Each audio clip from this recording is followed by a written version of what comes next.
नमस्कार। आज हम लोग भारतीय पुनर्जागरण के महान सामाजिक धार्मिक सुधारक स्वामी दयानंद सरस्वती के बारे में संक्षिप्त रूप में पढ़ेंगे।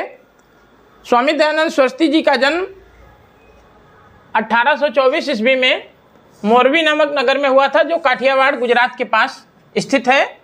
उनका बचपन का नाम मूल शंकर था और स्वामी जी ने स्वामी विरजानंद सरस्वती से शिक्षा प्राप्त की थी, अर्थात स्वामी विरजानंद सरस्वती जो है स्वामी दयानंद सरस्वती के गुरु थे।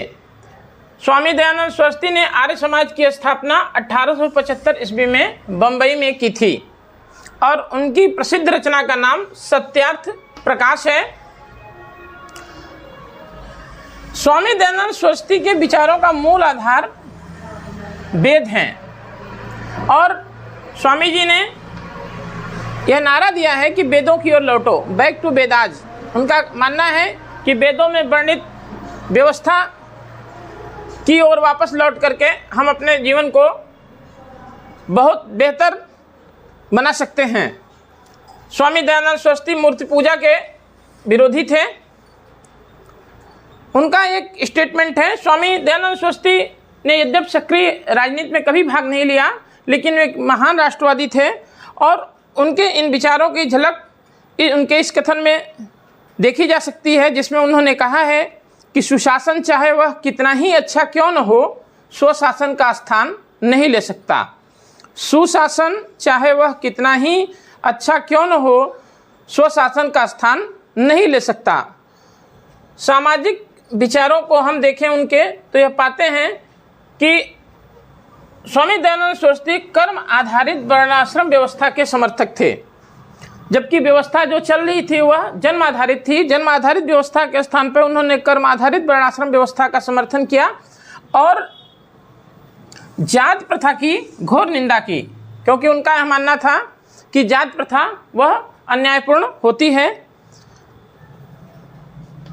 स्वामी दयानंद सरस्वती सामाजिक न्याय के महान समर्थक थे।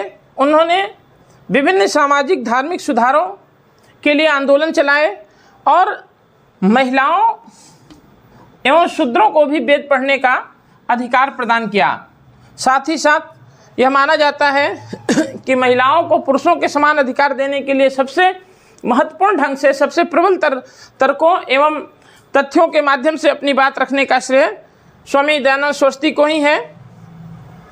और स्वामी जी वैदिक पुनरुत्थानवादी विचारक थे, अर्थात जिसमें उन्होंने कहा बैक टू वेदाज की वेदों की व्यवस्था जो पहले की व्यवस्था थी उसका फिर से जो है उत्थान होना चाहिए। वैदिक व्यवस्था, वैदिक काल की व्यवस्था हमको अपनानी चाहिए, इसलिए उनको वैदिक पुनरुत्थानवादी विचारक माना गया है। और स्वामी दयानंद सरस्वती ने शुद्धिकरण आंदोलन भी चलाया था। शुद्धिकरण आंदोलन के माध्यम से उन्होंने विभिन्न कारणों से हिंदू धर्म छोड़कर अन्य धर्मों को ग्रहण करने वाले लोगों को पुनः हिंदू धर्म में लाने का प्रयास किया था और इस हेतु शुद्धिकरण आंदोलन भी चलाया था। धन्यवाद।